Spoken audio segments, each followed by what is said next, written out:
नमस्कार साथियों, स्वागत है आप सभी का सत्य एक्सीलेंट यूट्यूब चैनल पे। साथियों, आज का जो हमने टॉपिक यहाँ पे चूज किया है ट्रांसफार्मर चैप्टर, जो कि आईटीआई फर्स्ट ईयर का है। यदि आप ITI first year electrician trade से आईटीआई कर रहे हैं तो आपको मालूम होगा ट्रांसफार्मर चैप्टर से बहुत सारे क्वेश्चन बनते हैं और परीक्षा के लिए काफ़ी इम्पोर्टेंट भी है। तो चलिए क्वेश्चन शुरू करते हैं क्वेश्चन नंबर 1 से। पहला क्वेश्चन आप सभी के सामने है, जिसमें पूछा जा रहा है कि ट्रांसफार्मर का मुख्य कार्य क्या होता है। ट्रांसफार्मर के बारे में आपने बहुत सारी चीज़ें जानी होगी और बहुत सारे लोग ऐसे भी होंगे जो इसके बारे में जानकारी नहीं है उनको। तो मैं आपको बता दूं, देखिए ट्रांसफार्मर का मुख्य कार्य क्या होता है। ट्रांसफार्मर तो सबसे पहले आप समझ लीजिए कि एक विद्युत उपकरण है और इसका जो उपयोग किया जाता है एसी वोल्टेज को बढ़ाने मतलब कि स्टेप अप, या इसको स्टेप डाउन मतलब कि घटाने के लिए किया जाता है। ये जो होता है विद्युत चुम्बकीय के प्रेरण के सिद्धांत पे कार्य करता है। और ये ध्यान रखिएगा, एक और चीज जो कि कॉमन क्वेश्चन है और ज्यादातर इंटरव्यू में यहाँ पे पूछा जाता है, ये जो होता है डीसी पे काम नहीं करता है, केवल केवल एसी पे ही काम करता है। ये चीज भी आप ध्यान रखिएगा। तो ट्रांसफार्मर का यदि मुख्य कार्य की बात करें, जैसे क्वेश्चन में पूछा जा रहा है, तो वोल्टेज को परिवर्तन करना इसका मुख्य कार्य होता है। और यहाँ पर जो आपको दिया गया है ऑप्शन नंबर बी, ये आपका बी ऑप्शन बिल्कुल करेक्ट आंसर हो जाता है। क्लियर हो गया होगा। आगे देखते हैं। अगले सवाल में यहाँ पे पूछा जा रहा है कि ट्रांसफार्मर के मुख्य भाग कौन कौन से होते हैं।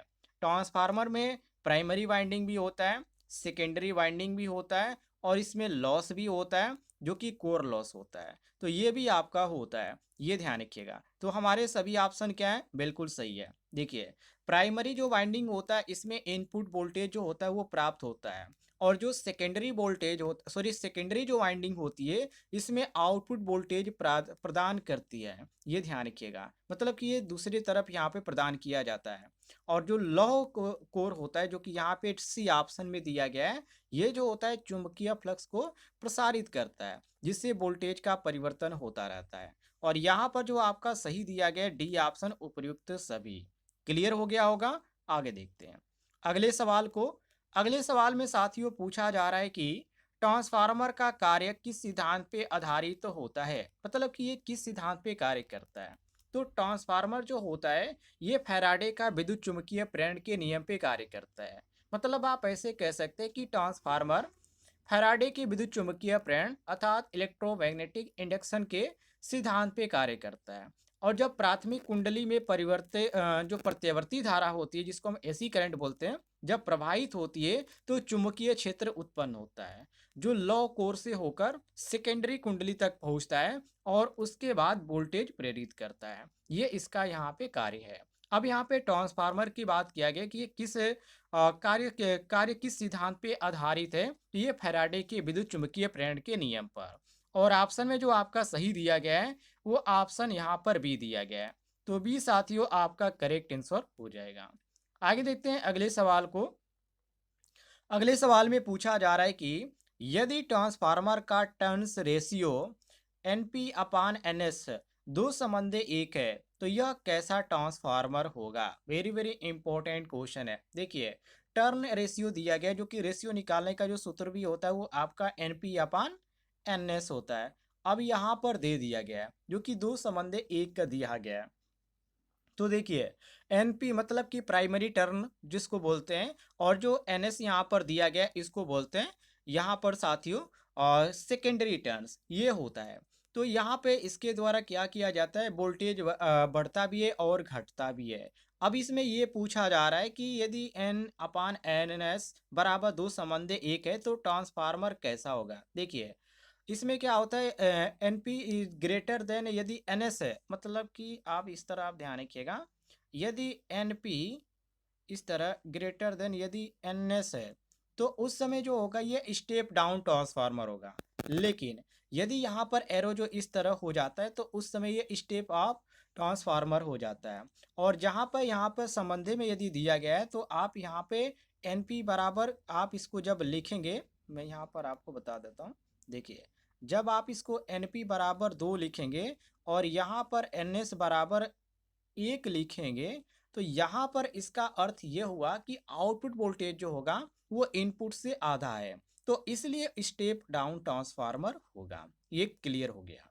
अब यहाँ पर ऑप्शन में कौन सा दिया गया है सही, तो वो आपका ऑप्शन नंबर भी दिया गया है, स्टेप डाउन ट्रांसफार्मर। आप ऐसे मतलब यहाँ पर आप उतना ध्यान नहीं रखना चाहते तो आप केवल यहाँ पर संबंधे में देखिए, दो संबंधे एक है तो दो क्या है इसमें बड़ा है, और दो किसका है, तो ये आपका प्राइमरी का है, प्राइमरी वाइंडिंग का है, तो ये बड़ा है। और जो NS का मान यहाँ पर दिया गया 1 दिया गया है, तो यहाँ पर वोल्टेज क्या है, ये जो है साथियों वोल्टेज क्या है इसका, वोल्टेज इनपुट से आधा है, तो इसलिए ये जो होगा ये स्टेप डाउन ट्रांसफार्मर होगा। क्लियर हो गया होगा, ऑप्शन बी आपका सही हो जाएगा। आगे बढ़ते हैं अगले सवाल की ओर। अगले सवाल में साथियों पूछा जा रहा है कि एक आदर्श ट्रांसफार्मर में हानि मतलब कि लॉस कितनी होती है, परसेंटेज में आपको बताना है, जैसे कि 100, 50, 0% या 25%। तो हानि यदि बात करें तो देखिए, आदर्श का मतलब यहाँ पर आप समझ ही सकते हैं, मतलब कि बिल्कुल सिस्टमेटिक है, कोई भी यहाँ पे गड़बड़ी नहीं है, तो हानि भी नहीं होगी, मतलब कि 0%। देखिए आदर्श ट्रांसफार्मर में आप ऐसे समझ लीजिए कि कोई भी हानि नहीं होती है, मतलब कि इनपुट और आउटपुट जो पावर होता है इसमें क्या होता है बराबर होता है। और ट्रांसफार्मर जो होते हैं इसमें कई प्रकार के हानियाँ होती है, जैसे कि ताम्र हानि हो गई, लौह हानि हो गई, बावर धारा हो गई, बहुत सारी हानियाँ होती है। लेकिन जब आदर्श ट्रांसफार्मर की बात होती है तो उसमें कोई भी हानि नहीं होती है, 0% हानि होती है। तो हम यहाँ पर मारेंगे ऑप्शन सी, बिल्कुल करेक्ट आंसर। सी साथियों आपका सही हो जाएगा। आगे बढ़ते हैं अगले सवाल की ओर। अगले सवाल में पूछा जा रहा है कि ट्रांसफार्मर केवल किस प्रकार की विद्युत आपूर्ति पर कार्य करता है, ये भी क्वेश्चन आपका इंपॉर्टेंट है। देखिए ट्रांसफार्मर जो होता है केवल केवल प्रत्यावर्ती धारा मतलब कि AC पर ही कार्य करता है। रीजन क्या है इसके पीछे, कारण ये है कि ये जो होता है विद्युत चुंबकीय प्रेरण पे आधारित होता है। और DC पर यदि बात करें तो DC पर ट्रांसफार्मर काम नहीं करता है, इसके पीछे भी कारण है, क्योंकि DC धारा में कोई भी परिवर्तनशील चुंबकीय क्षेत्र उत्पन्न नहीं होता है, जिसके कारण DC पे ये कार्य नहीं करता है। और यहाँ पर जो आपका सही दिया गया है ऑप्शन में, वो साथियों ऑप्शन यहाँ पर भी दिया गया है, AC देख सकते हैं, मतलब कि ट्रांसफार्मर केवल किस विद्युत आपूर्ति पे कार्य करता है, AC पे कार्य करता है, DC पे कार्य नहीं करता है। तो हम यहाँ पे मारेंगे बी ऑप्शन, बिल्कुल करेक्ट आंसर। आगे बढ़ते हैं अगले सवाल को देखिए। अगले सवाल में पूछा जा रहा है यदि ट्रांसफार्मर की दक्षता मतलब कि इफिशियंसी 98% है तो इसका अर्थ क्या है। 98% यदि दक्षता है तो इसका मतलब क्या हुआ, देखिए यदि 98% दक्षता है, मान लीजिए कोई ट्रांसफार्मर है उसकी दक्षता आउटपुट पावर और इनपुट पावर के रूप में वो जाना जाता है। तो यदि ट्रांसफार्मर की दक्षता 98% है, इसका मतलब ये हुआ कि 98% क्या है उसका इनपुट ट्रांसफार्मर है, और आउटपुट में क्या किया जा रहा है स्थानांतरित किया जा रहा है। लेकिन जब ऊर्जा हानि की बात की जाती है तो 2% इसमें ऊर्जा हानि भी बदल जाती है। तो यहाँ पर जो आपका सही हो जाता है वो ए ऑप्शन सही हो जाता है, 98% ऊर्जा इनपुट से आउटपुट में क्या किया जा रहा है स्थानांतरित किया जा रहा है। मतलब कि ये इनपुट आपका दिया गया है, आउटपुट में जो प्राप्त होगा ये कम ही प्राप्त होगा। ये आपका ए ऑप्शन बिल्कुल सही होगा। आउटपुट में कम क्यों प्राप्त होगा, क्योंकि इसमें हानि भी होगी, तो जब हानि होगी साथियों तो कम ही होगा, उतना हमें नहीं मिलेगा। आगे देखते हैं अगले सवाल की ओर बढ़ते हैं। अगले सवाल में पूछा जा रहा है कि स्टेप अप ट्रांसफार्मर में निम्नलिखित में से क्या सही होता है, जैसे कि यहाँ पर ग्रेटर देन, लेस देन और यहाँ पर अदर अदर ऑप्शन दिए गए हैं, तो आप इसको समझ लीजिए। देखिए स्टेप अप ट्रांसफार्मर का जो कार्य होता है वो वोल्टेज को बढ़ाना होता है, मतलब कि इसमें जो होता है NP is less than, sorry less than ये आपका एनएस होता है, मतलब प्राइमरी टर्न्स जो होता है इसमें सेकेंडरी से कम होता है, ऐसे आप समझ सकते हैं। और इसमें जो ऑप्शन में दिया गया है वो आपका ए ऑप्शन दिया गया, वोल्टेज प्राइमरी वोल्टेज जो होता है वो कम होता है किससे, सेकेंडरी वोल्टेज से। तो यहाँ पर आप समझ सकते हैं, तो ये आपका जो सही हो जाता है option primary voltage greater than secondary voltage, ये आपका ए ऑप्शन बिल्कुल सही हो जाएगा। ये आप इसको ध्यान रखिएगा, कहने का मतलब यहाँ पर जो होता है प्राइमरी जो टर्न्स होता है वो सेकेंडरी से कम होता है, और जिससे सेकेंडरी जो वोल्टेज होता है वो बढ़ जाता है। लेकिन जब पावर यदि समान आ जाती है तो उस समय हम यहाँ पे सूत्र इस्तेमाल करते हैं P बराबर भी आई का। तो उस समय हमें देखने को मिलता है कि इस वोल्टेज बढ़ता है तो सेकेंडरी करंट उस समय घट जाता है। तो यहाँ पे कंडीशन इसकी अलग होती है। अब यहाँ पे क्वेश्चन में हमारा जो पूछा गया उसके अनुसार जो हमारा सही होता है वो ऑप्शन ए सही होता है। ए आपका करेक्ट आंसर हो जाएगा। आगे देखते हैं अगले सवाल को। अगले सवाल में पूछा जा रहा है यदि ट्रांसफार्मर का प्राथमिक कुंडली 220 वोल्ट पर कार्य करता है और इसका टर्न्स रेशियो 1:5 है तो आउटपुट वोल्टेज क्या होगा। अब इसे सवाल को लगाना पड़ेगा। देखिए इसको लगाने के लिए हम इस सूत्र का उपयोग करते हैं। जैसे कि हमारा यहाँ पर ट्रांसफार्मर वोल्टेज के अनुपात का जो फार्मूला होता है वो होता है Vp अपान Vs। क्या होता है? Vp अपान Vs बराबर NP अपान NS हो जाता है। अब यहाँ पर दिया क्या गया है तो देखिए वोल्टेज का मान यहाँ पर दिया गया है, मतलब कि हमको Vp का मान क्या है, ये सॉरी ये वाला मान हमको क्या है मालूम हो चुका है Vp का। अब यहाँ पे जो दिया गया 1:5 का रेशियो, जो कि यहाँ पे टर्न रेशियो 1:5 का दिया गया है, तो मतलब कि NP अपान NS का मान हमको मालूम है। जो प्राइमरी है वो 1 है और जो सेकेंडरी है कुंडली उसका मान 5 दिया गया है। अब इसको आपको क्या करना है, इसमें आपका किस का मान निकालना है तो Vs का मान निकालना है। तो हम सबसे पहले Vs को 75 करते हैं, मतलब कि बाहर निकाल लेते हैं। तो हमारा जो सूत्र क्रिएट हो जाता है Vs बराबर ये हो जाता है Vp गुणे NS अपान NP। ये हमारा सूत्र क्रिएट हो जाता है। अब यहाँ पे रखिए, अब यहाँ पर जब मान रखेंगे Vp का मान रखेंगे तो 220 वोल्ट आप रखेंगे। अब गुणे कीजिए और यहाँ पे NS का मान कितना सॉरी NP का मान कितना दिया गया था, तो NP का प्राइमरी का 1 दिया गया था और यहाँ पे NS का मान 5 दिया गया था। तो आप इसको बटे में भी लिखना चाहते हैं तो लिख सकते हैं, आप डायरेक्ट आप इसको लिख सकते हैं गुणे 5। तो ये आपका हो जाएगा 1100 वोल्ट। कितना हो जाएगा साथियों, आप गुणा करके देख लीजिएगा। ये आपका आएगा 1100 वोल्ट। और यहाँ पर जो 1100 वोल्ट दिया गया है ऑप्शन में, ये आपका ऑप्शन नंबर बी दिया गया है। और ये जो 1100 वोल्ट होगा इससे क्या मालूम चलता है, ये क्या है, एक स्टेप अप ट्रांसफार्मर है, ये भी ध्यान रखिएगा। तो ये आपका सही हो जाता है ऑप्शन नंबर बी, बिल्कुल करेक्ट आंसर। क्लियर हो गया साथियों। आगे देखते हैं अगले सवाल में क्या पूछा जा रहा है। अगले सवाल में पूछा जा रहा है ट्रांसफार्मर में हानि को कम करने के लिए कौन सा तरीका अपनाया जाता है। मान लीजिए कोई ट्रांसफार्मर है उसमें यदि हानि हो रही है, ज़्यादा हानि हो रही है, तो उस समय यदि आपको कम करना है तो उस समय आप क्या करेंगे। तो उसमें भरा जाता है साथियों जो होता है जिसको बोलते हैं हम ईडे करंट लॉस। ट्रांसफार्मर जो में जो हानि होती है, भंवर द्वारा हानि होती है, जिसको इंग्लिश में हम ईडे करंट लॉस बोलते हैं, उसको कम करने के लिए इसमें सिलिकॉन स्टील की चादरें होती है, जो कि पतली पतली क्या होती है, सिलिकॉन स्टील की चादरें होती है, उसका उपयोग किया जाता है। और ये जो चादरें होती है इंसुलेटेड होती है, ये भी ध्यान रखिएगा। और इसकी आवश्यकता अनुसार हम इसमें क्या करते हैं, यहाँ पर प्रयोग करते हैं। तो यहाँ पर क्वेश्चन में वही चीज़ें यहाँ पे पूछ रहा है कि ट्रांसफार्मर में हानि को कम करने के लिए कौन सा तरीका अपनाया जाता है। यहाँ पर बहुत सारे ऑप्शन है, लेकिन यहाँ पर जो बी ऑप्शन दिया गया है, पतली लौह कोर की चादरों का उपयोग, जो कि यहाँ पे बी ऑप्शन, ध्यान रखिएगा ये इंसुलेटेड भी होता है, ऐसा नहीं है कि ये डायरेक्ट यहाँ पे लोहे का उपयोग किया जाए, नहीं, इंसुलेटेड होता है। ये आपका बी ऑप्शन बिल्कुल सही हो जाएगा। अगले क्वेश्चन की ओर बढ़ते हैं। अगला क्वेश्चन साथियों आप सभी के सामने, जिसमें यहाँ पे पूछा जा रहा है कि ट्रांसफार्मर में कौन सा तेल भरा जाता है। ये तो क्वेश्चन काफ़ी इजी है, सभी को मालूम है खनिज तेल होता है। क्या कौन सा तेल होता है, खनिज तेल होता है।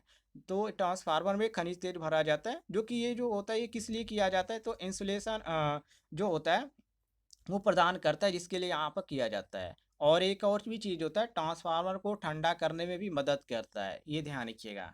और ये आपका जो सही हो जाता है ऑप्शन में खनिज तेल जो दिया गया है वो सी ऑप्शन दिया गया है। तो सी साथियों आपका करेक्ट आंसर हो जाएगा। आगे बढ़ते हैं अगले क्वेश्चन की ओर। अगले क्वेश्चन में पूछा जा रहा है ट्रांसफार्मर की दक्षता किस रेंज में होती है। वेरी वेरी इंपॉर्टेंट क्वेश्चन है। देखिए ट्रांसफार्मर की जो दक्षता होती है वो उच्च होती है, मतलब कि हाई इफिशियंसी होती है। और कार्य की बात करें तो ये जो कार्य करता है लगभग 95% से ये आपका 99% तक होता है। इसमें कारण ये होता है कि ये जो जो इसका घूर्णन वाला घूमने वाला भाग होता है वो नहीं होता है। तो ये जो होता है इसमें यांत्रिक हानि जो होती है ये नहीं होती है, मतलब कि जब घूमेगा ही नहीं तो यांत्रिक हानि का कोई चांस ही नहीं बनता है। तो ये इसमें कोई भी यहाँ पर जो होती है यांत्रिक हानि नहीं होती है। बाकी क्वेश्चन में हमसे ये पूछा जा रहा है दक्षता के बारे में, इफिशियंसी रेंज के बारे में।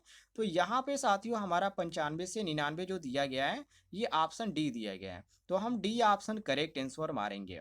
क्लियर हो गया होगा। आगे देखते हैं अगले सवाल की ओर। अगले सवाल में पूछा जा रहा है यदि ट्रांसफार्मर का प्राथमिक करंट 5 एम्पियर और टर्न्स रेशियो 2:1 है तो सेकेंडरी करंट क्या होगा। देखिए यहाँ पर सेकेंडरी करंट पूछा जा रहा है। हालांकि आपको यहाँ पर देखने को मिल जाता है जो कि N P upon N S का मान हमको मालूम चल चुका है 2:1 है। और यहाँ पे आई पी का मान दिया गया है, मतलब कि प्राथमिक जो करंट है उसका मान 5 एम्पियर दे दिया गया है। तो हमें यहाँ पे मान किसका निकालना है, आई एस का मान निकालना है। क्योंकि यहाँ पर हमारा जो सूत्र होता है जो टर्न्स रेशियो का करंट के अनुसार, तो यहाँ पर आई पी बराबर हमारा सूत्र होता है, मैं लिख देता हूँ, आई पी बराबर आई एस बराबर N S upon N P होता है। ये हमारा सूत्र होता है, सभी को मालूम है। अब इसमें आपको किस चीज़ का मान मालूम है, तो इसमें साथियों हमको जो मान मालूम है आई पी का मान मालूम है।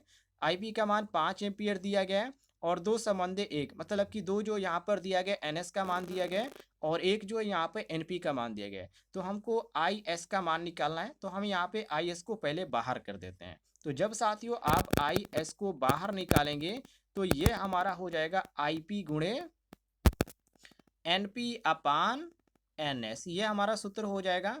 अब यहाँ पे एन एस को आप लिख भी सकते हैं छोड़ भी सकते हैं क्योंकि एक इसका मान है। तो यहाँ पर हम क्या कर देंगे 5×2 और यहाँ पे बटे में 1 कर दीजिए क्योंकि यहाँ पे संबंधे में एक यहाँ पर दिया गया है। तो यहाँ पर 5 दूना के 10, मतलब कि 10 एम्पियर हमारा क्या आ जाएगा, आंसर आ जाएगा। और 10 एम्पियर जो यहाँ पर दिया गया ऑप्शन में वो हमारा ए दिया गया है। तो ए साथियों हमारा बिल्कुल करेक्ट आंसर हो जाएगा।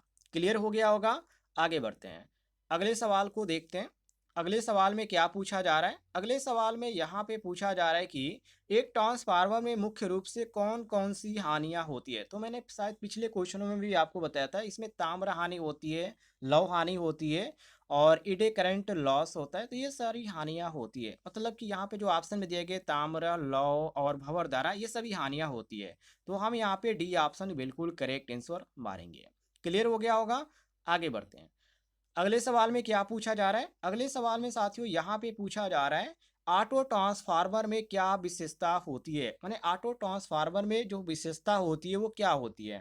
तो ये जो होती है केवल इसमें एक ही चीज होती है अदर ट्रांसफार्मरों के मुकाबले, कि इसमें केवल एक ही वाइंडिंग होती है। आप इसे समझ लीजिए, मतलब कि ऑटो ट्रांसफार्मर में केवल एक वाइंडिंग होती है जिसमें केवल प्राथमिक और सेकेंडरी दो ही भाग होते हैं। और इसमें जो वोल्टेज होता है वो वोल्टेज जो होता है वो बदलने के लिए टैपिंग पॉइंट दिए जाते हैं। तो ये जो होता है सामान्य जो ट्रांसफार्मर होती है उसकी तुलना में अधिक कंपोनेंट और कुशल होता है, ऐसे आप कह सकते हैं। तो यहाँ पर आपका जो सही हो जाता है ऑप्शन में वो आपका ऑप्शन नंबर ए सही हो जाता है, केवल एक वाइंडिंग होती है। ये साथियों आपका करेक्ट आंसर हो जाएगा।